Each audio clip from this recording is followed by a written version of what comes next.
Good morning, જય શ્રી કૃષ્ણ, મહાદેવ હર. આજના નવા લેક્ચરની અંદર આપ સર્વે વિદ્યાર્થી મિત્રોનું એમએલ સર દ્વારા સ્વાગત કરવામાં આવે છે. આપણે ધોરણ 12 સાયન્સની અંદર ચેપ્ટર નંબર 10 ચાલે છે, રાઈટ? કે જેની અંદર લાસ્ટ લેક્ચરમાં આપણે બે પ્રશ્ન જોયા. એક તો આલ્કોહોલ યુક્ત પીણા એટલે કે ફર્મેન્ટેડ બેવરેજીસ અને એન્ટીબાયોટિક્સ. હવે બીજા ક્યાં ત્રણ જગ્યાએ મેં તમને કીધું હતું કે ભાઈ ઔદ્યોગિક ક્ષેત્રે તમે સૂક્ષ્મજીવોનો ત્રણ રીતે ઉપયોગ કરી શકો છો. એક તો એના દ્વારા ફર્મેન્ટેડ બેવરેજીસ આલ્કોહોલયુક્ત પીણા બનાવી શકો છો. પછી એના દ્વારા તમે બીજું એન્ટીબાયોટિક્સ ઉત્પન્ન કરી શકો છો.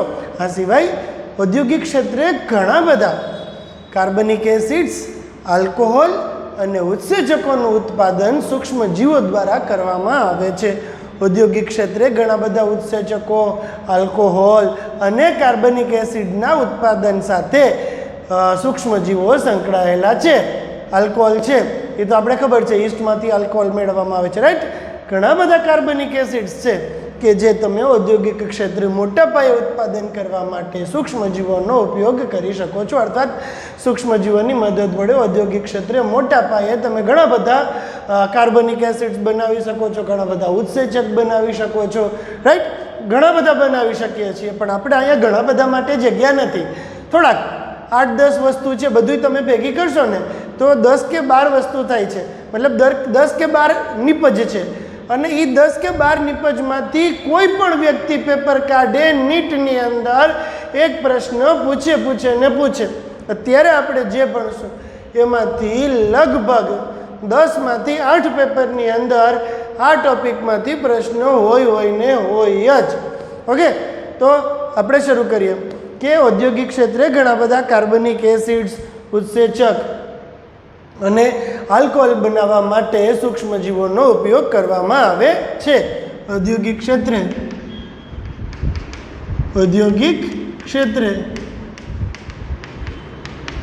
ઘણા ઉત્સેચકો,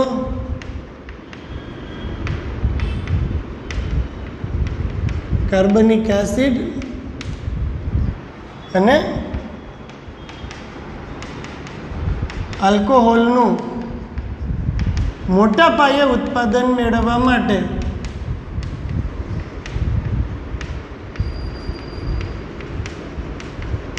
સૂક્ષ્મજીવોનો ઉપયોગ કરાય છે.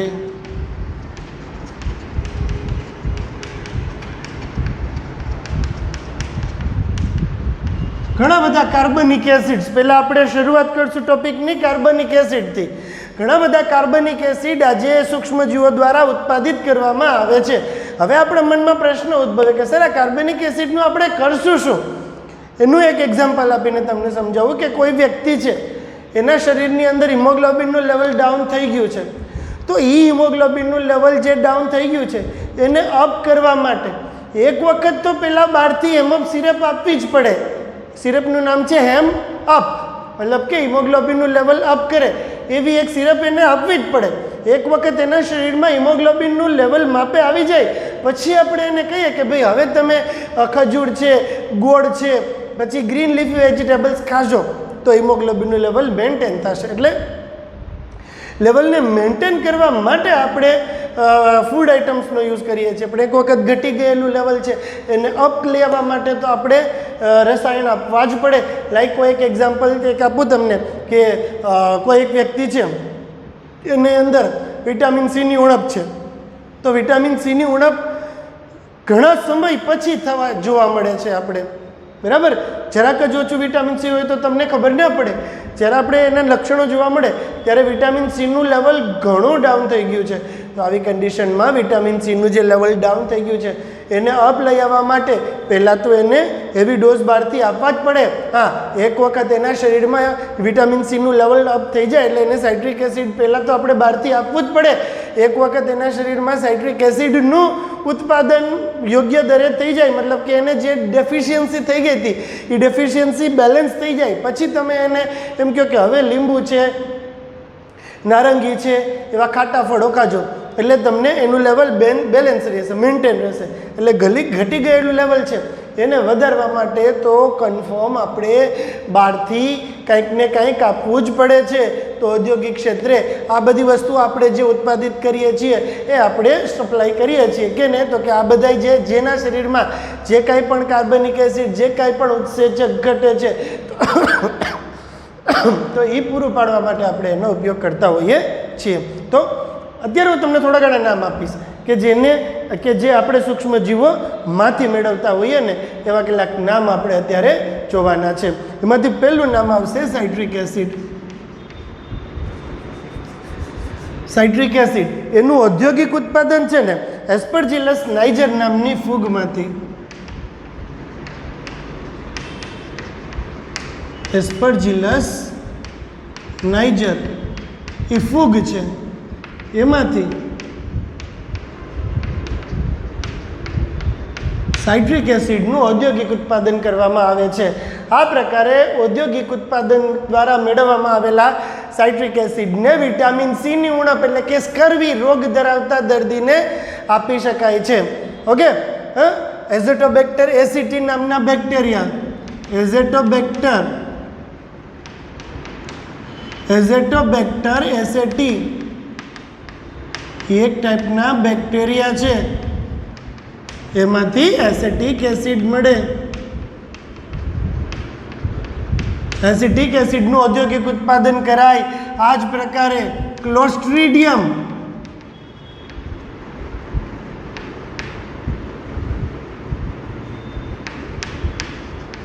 બ્યુટીરિકમ એ બેક્ટેરિયા છે, એમાંથી બ્યુટીરિક એસિડનું ઔદ્યોગિક ઉત્પાદન કરાય. ચોથું નામ પહેલાં એકવાર લખી નાખું. એ નામ થશે લેક્ટોબેસિલસ બેક્ટેરિયા.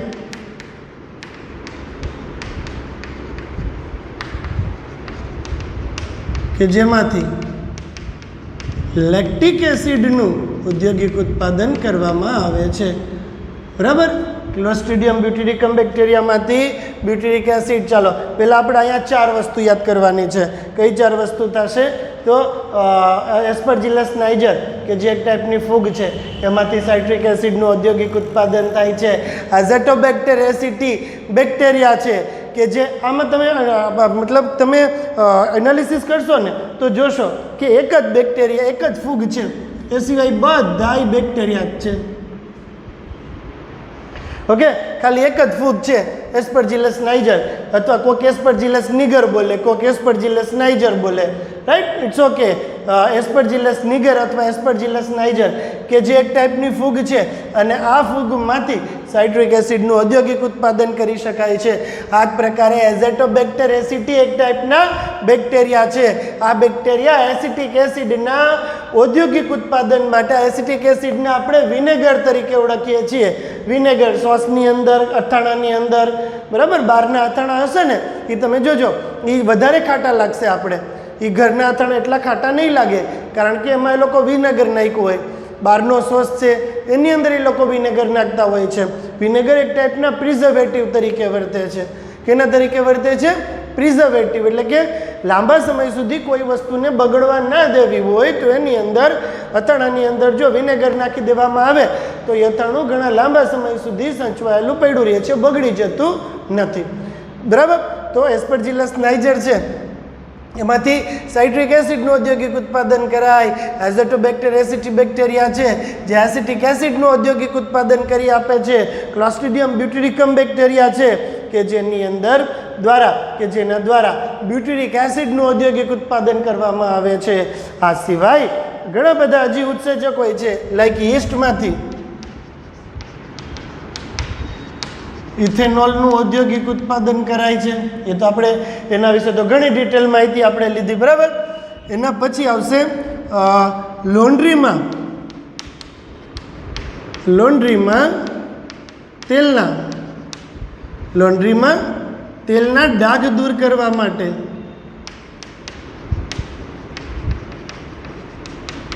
લાઇપેઝ ઉત્સેચક વપરાય છે.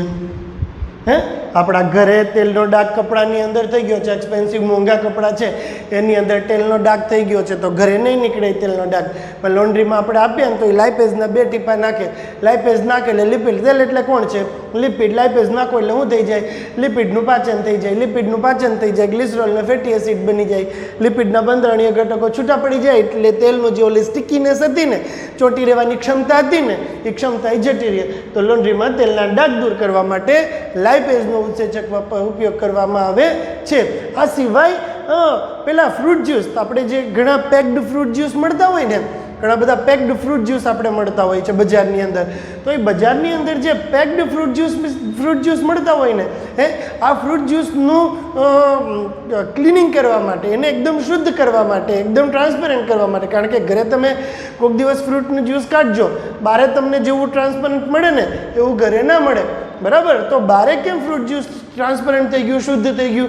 તો કે ફ્રૂટ જ્યુસના ફળોના રસને વધુ સાફ કરવા માટે, ફળોના રસને વધુ સાફ કરવા માટે પ્રોટીએઝ કે પછી પેક્ટિનેઝની સારવાર અપાય. પ્રોટીએઝ કે પછી પેક્ટિનેઝ, પ્રોટીએઝ અથવા તો પેક્ટિનેઝની મદદ વડે તમે ફળોના રસને એકદમ મસ્ત મજાના ક્લીન કરી શકો છો.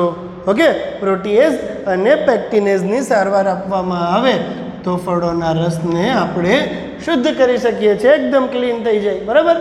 બોટલની અંદર જે પેક્ડ ફ્રૂટ જ્યુસ હોય તમે ટ્રાય કરજો, લીંબુનો નારંગીનું જ્યુસ છે એ તમે કાં પછી હાથે કાઢજો ઘરે, અને એ જ નારંગીનું જ્યુસ છે એ બજારમાંથી લઈ આવજો, તો બજારમાંથી લઈ આવેલું નારંગીનું જ્યુસ એકદમ ટ્રાન્સપરન્ટ હશે, બરાબર? પેક્ડ ફ્રૂટ જ્યુસ મળતા હોય છે એ, પણ આપણા ઘરવાળા એવા ટ્રાન્સપરન્ટ નહીં હોય. એટલા માટે શું કામ? કારણ કે આપણે પેક્ટિનેઝ કે પ્રોટીએઝની સારવાર જ નથી આપી. એવી સારવાર આપો તો એની અંદરથી ડસ્ટ ક્લિયર થઈ જાય અને એકદમ ટ્રાન્સપરન્ટ શુદ્ધ થઈ શકે છે. તો આ ઘણા બધા મેં તમને કીધું એમાંથી ઘણા બધા આવી ગયા. આપણે આસ્પરજીલસ નાઇજર ફૂગ છે કે જે સાઇટ્રિક એસિડનું ઔદ્યોગિક ઉત્પાદન કરે છે. આઝેટોબેક્ટર એસિડ બેક્ટેરિયા છે કે જે એસિટિક એસિડનું ઔદ્યોગિક ઉત્પાદન કરવા માટે વપરાય છે. ક્લોસ્ટ્રિડિયમ બ્યુટેરિકમ બેક્ટેરિયા છે કે જે બ્યુટેરિક એસિડનું ઔદ્યોગિક ઉત્પાદન માટે વપરાય છે. લેક્ટોબેસિલસ બેક્ટેરિયા છે, આપણે એને બહુ સરસ રીતે ઓળખીએ છીએ, જે લેક્ટિક એસિડનું ઉત્પાદન દૂધનું દહીંમાં કન્વર્ટ કરે ને.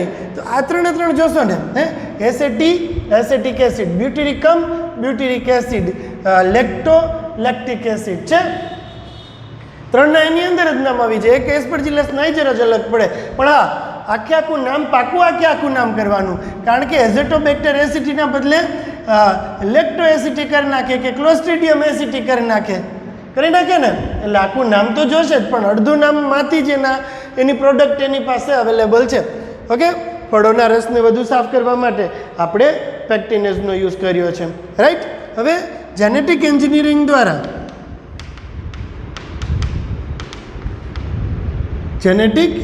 એન્જિનિયરિંગ દ્વારા સુધારેલી બેક્ટેરિયાની જાત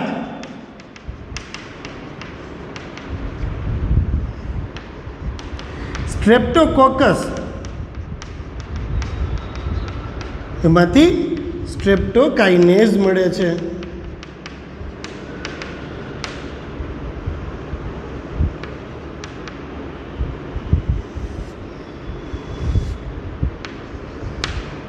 સ્ટ્રેપ્ટોકાઇનેઝ મળે છે, અને આ સ્ટ્રેપ્ટોકાઇનેઝ છે ને તે ક્લોટ બ્લસ્ટર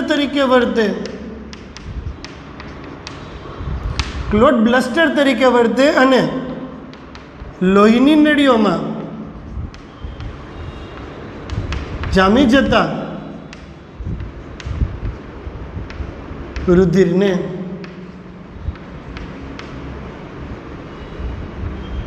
તોડે, અટકાવે અથવા દૂર કરે.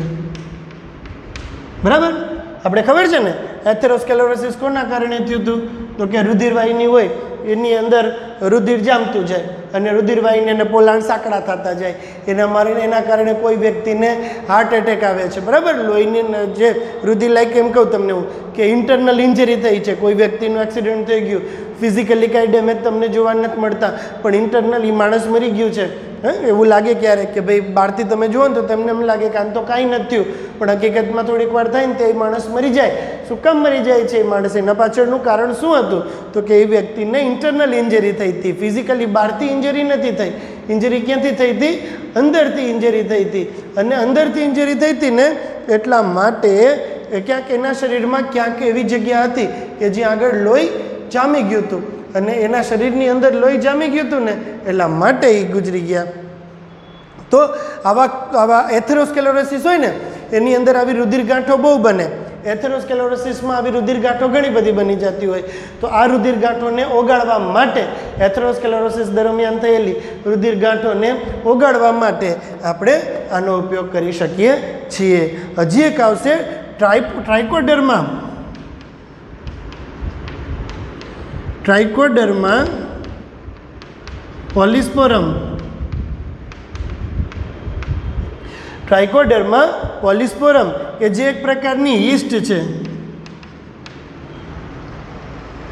શું છે ટ્રાઇકોડર્મા પોલિસ્પોરમ? એક પ્રકારની યીસ્ટ છે. એમાંથી આપણે છે ને સાયક્લોસ્પોરિન એ મળે.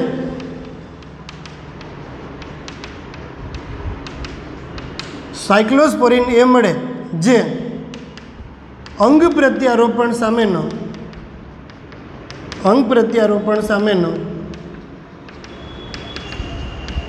પ્રત્યાઘાત અટકાવે. બરાબર? સાયક્લોસ્પોરિન એ ટ્રાઇકોડર્મા પોલિસ્પોરમ નામની યીસ્ટ છે, એમાંથી એક કેમિકલ મળે, એનું નામ થશે સાયક્લોસ્પોરિન એ. એ શું કરશે? સાયક્લોસ્પોરિન એનું કાર્ય થશે અંગ પ્રત્યારોપણ સામેનો પ્રત્યાઘાત અટકાવવાનું. સાયક્લોસ્પોરિન એ શું કરે? લાઈક અંગ પ્રત્યારોપણ એટલે શું? કોઈ એક વ્યક્તિ હોય ને એનું અંગ દૂર કરવામાં આવે. લાઈક કોઈ એક વ્યક્તિની કિડની ખરાબ થઈ ગઈ છે તો એ કિડનીના સ્થાને નવી કિડની વ્યક્તિને આપણે આપીએ છીએ.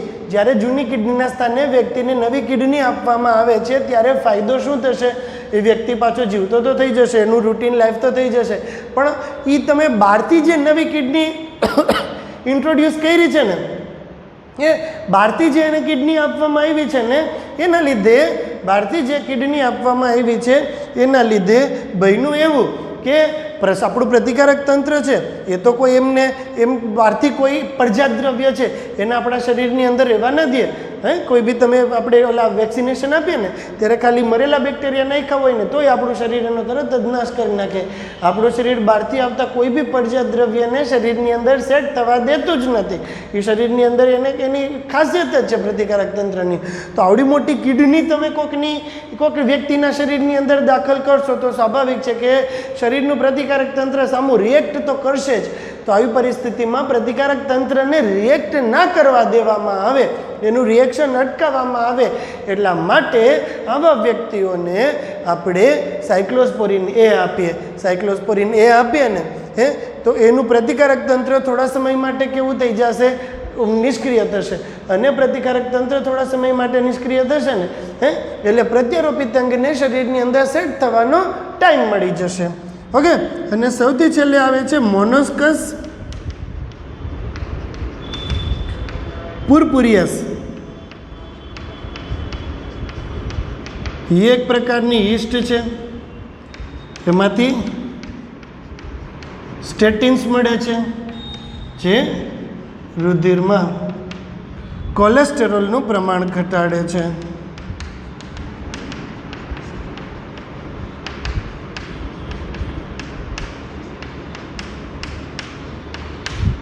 મોનોસ્કસ પુરપુરિયસ નામની યીસ્ટ, ઓકે, તે સ્પર્ધા નિગ્રાહકની જેમ વર્તે છે.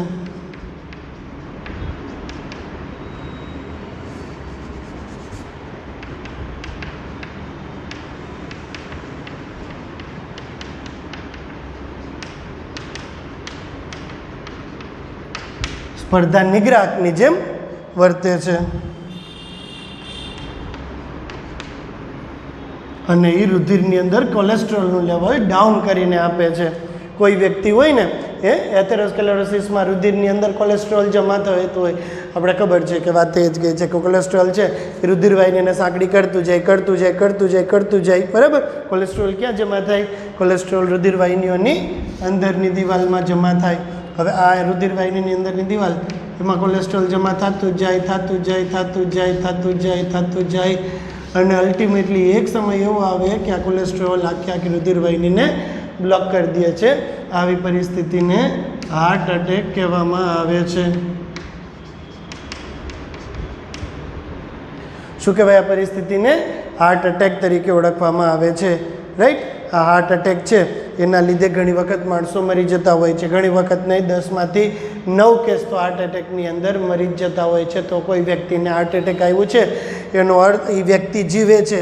હાર્ટ એટેક આવ્યું છે અને જીવે છે, તો આવા વ્યક્તિને આપણે દવા તરીકે સ્ટેટિન્સ આપશું. આ સ્ટેટિન્સ શું કરશે? સ્ટેટિન્સ છે ને એ કોલેસ્ટ્રોલને સ્પર્ધા નિગ્રાહકની જેમ વર્તે અને સ્ટેટિન રુધિરની અંદર કોલેસ્ટ્રોલનું લેવલ ડાઉન લઈ આવવામાં મહત્ત્વનો ભાગ ભજવે છે. સ્ટેટિન શું કરશે? રુધિરની અંદર કોલેસ્ટ્રોલનું લેવલ ડાઉન લઈ આવવામાં મહત્ત્વનો ભાગ ભજવશે. બરાબર, સ્ટેટિન્સની હાજરીમાં રુધિરમાં કોલેસ્ટ્રોલનું પ્રમાણ ઘટી જાય છે. ઓકે, તો આ ઘણા બધા તમને જે આવતા હતા મેં તમને કીધું કે આની અંદરથી એક પ્રશ્ન 100% કોઈ પણ વ્યક્તિ પેપર કાઢે દરેક વખતે પૂછે જ છે. મોસ્ટમાં મોસ્ટ એમપી કહેવાય ને એવો એક ટોપિક છે. બરાબર, એસ્પર્જિલસ નાઇજરમાંથી સાઇટ્રિક એસિડ, એઝેટોબેક્ટર એસિટીમાંથી એસિટિક એસિડ, ક્લોસ્ટ્રિડિયમ બ્યુટેરિકમમાંથી butyric acid, Lactobacillus lactic acid, યીસ્ટમાંથી ઇથેનોલ, લોન્ડ્રીમાં તેલના ડાઘ દૂર કરવા માટે લાઇપેઝ, ફળોના રસને સાફ કરવા માટે પ્રોટીએઝ અથવા તો પેક્ટિનેઝ, ફળોના રસને સાફ કરવા માટે પ્રોટીએઝ અથવા તો પેક્ટિનેઝ, પછી જેનેટિક એન્જિનિયરિંગ દ્વારા સુધારેલી બેક્ટેરિયાની એક જાત કે જેનું નામ છે સ્ટ્રેપ્ટોકોકસ, એમાંથી તમને કેમિકલ મળે. કેમિકલનું નામ છે સ્ટ્રેપ્ટોકાઇનેઝ. આ સ્ટ્રેપ્ટોકાઇનેઝ શું કરે? લોહીની નળીઓ છે ને એની અંદર જામી જતા રુધિરને અટકાવે છે. અને છેલ્લું આવે છે ટ્રાઇકોડર્મા પોલિસ્પોરમ યીસ્ટ, એની અંદરથી સાયક્લોસ્પોરિન એ મળે. આ સાયક્લોસ્પોરિન એનું કાર્ય શું છે? આ સાયક્લોસ્પોરિન એ છે ને તે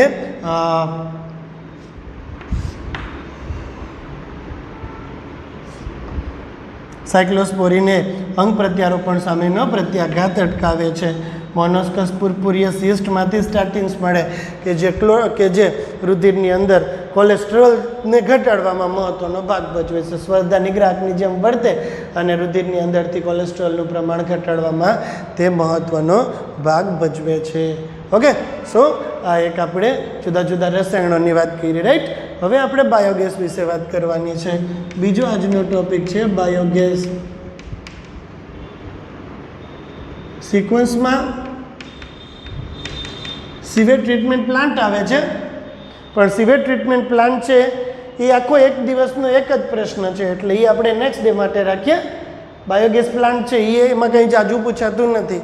ખાલી બાયોગેસ પ્લાન્ટ છે એના વિશે આપણે માહિતી લઈ લઈએ. ઉપર છેલ્લી માહિતી છે આમાં બાયોગેસ પ્લાન્ટ વિશે, જોકે આપણે એને નિગ્લેક્ટ ના કરી શકીએ. 3 માર્ક્સની અંદર પરીક્ષકના મનનો મોરલો એ તો ગમે એ પૂછી શકે છે કે ભાઈ 3 માર્ક્સમાં દઈ દે કે ભાઈ બાયોગેસ પ્લાન્ટ વિશે ડિટેલ માહિતી આપો. બરાબર, તો બાયોગેસ શું છે? બાયોગેસ શું છે એ તો આપણે ઘણા વર્ષોથી નાના હતા ને ત્યારથી આપણે બાયોગેસ વિશે તો સાંભળતા આવ્યા છીએ કે બાયોગેસ શું છે, બાયોગેસ શું છે. બરાબર, આજે અત્યારે ફરી પાછું એક વખત બાયોગેસ વિશે આપણે વાત કરીએ કે બાયોગેસ છે ને એ વિવિધ વાયુઓનું મિશ્રણ છે.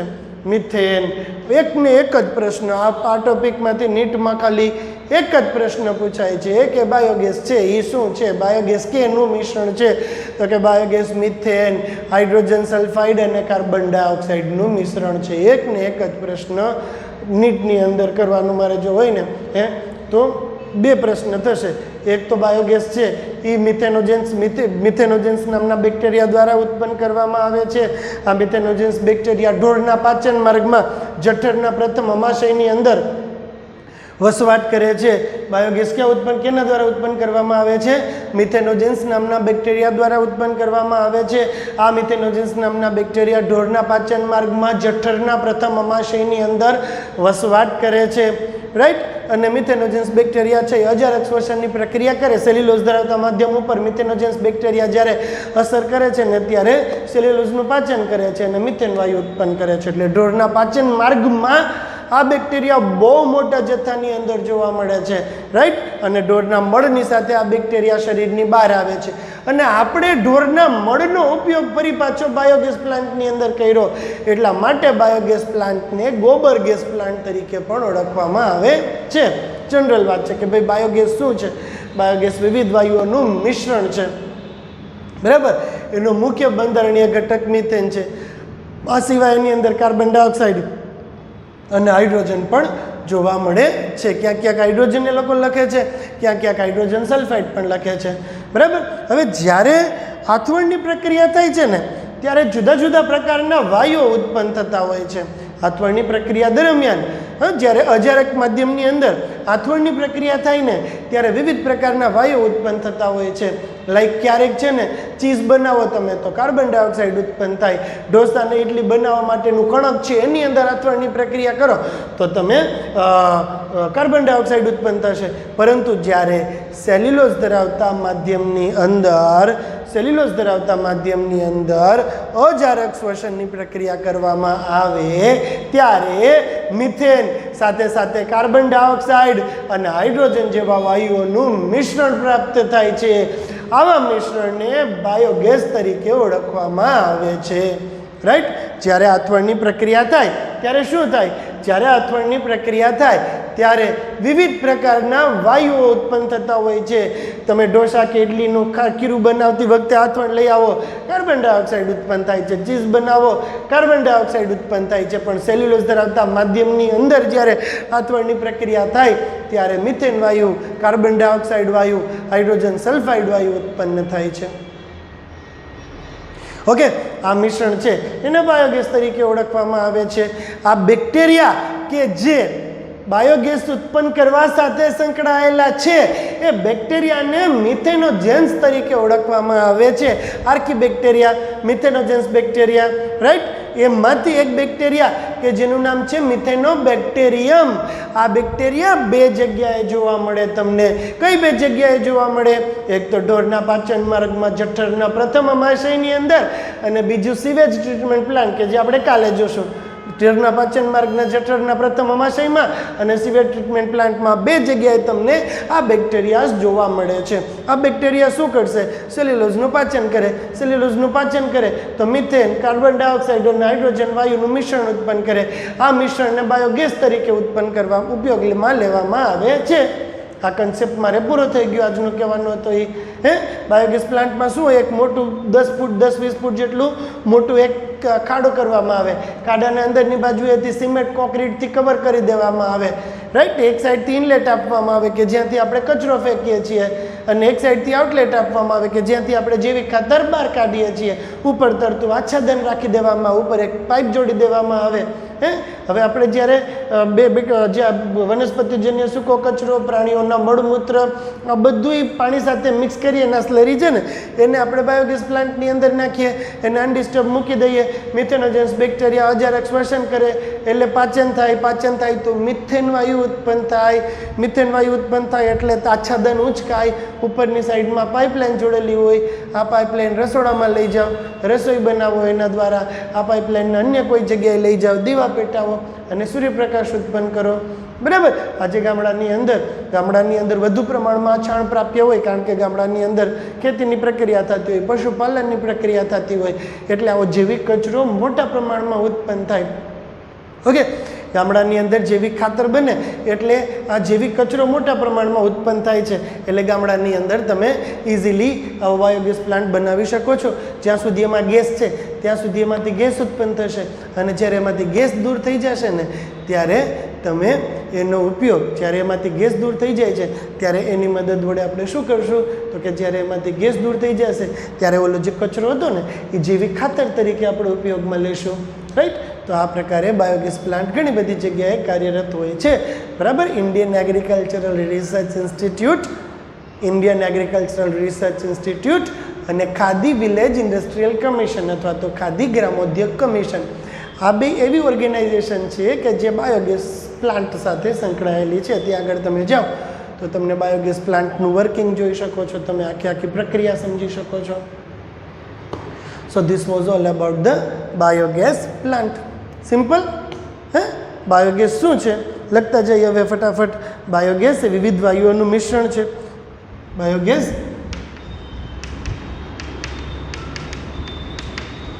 વિવિધ વાયુઓનું મિશ્રણ છે જેનો મુખ્ય વાયુ મિથેન છે. આ સાથે કાર્બન ડાયોક્સાઇડ અને હાઇડ્રોજન પણ હોય છે. ઓકે, બાયોગેસનું ઉત્પાદન કોની અંદર થાય છે તો કે ભાઈ મિથેનોજન્સ બેક્ટેરિયા.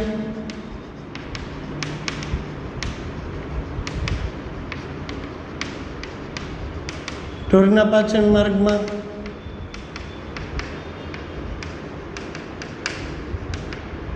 પ્રથમ અમાશયમાં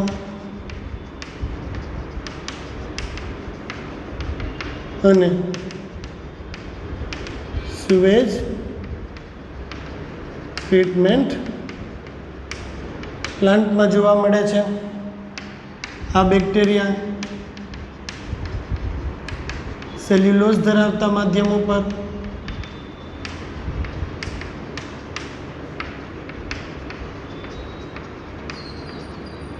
અસર કરે ત્યારે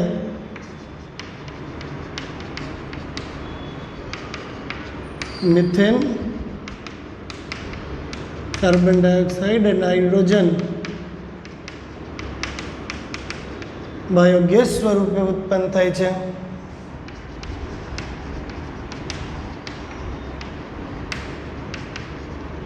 ઓકે, હે બાયોગેસ છે એ એક ખાડો કરવામાં આવે, તેને સિમેન્ટ કોન્ક્રીટથી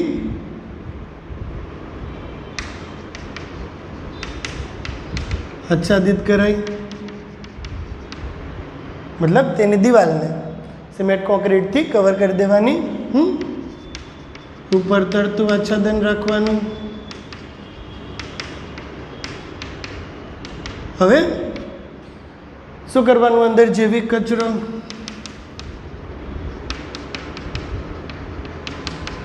મળમૂત્ર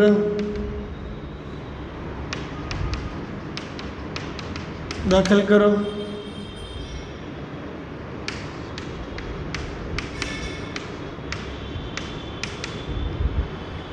ઓકે, અહીંયા મિથેનોજન્સ દ્વારા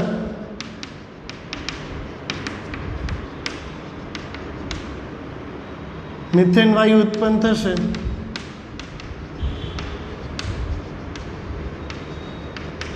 ત્યારે આચ્છાદન ઉચકાય.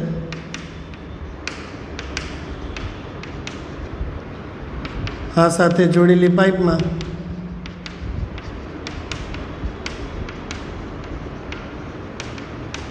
વાયુ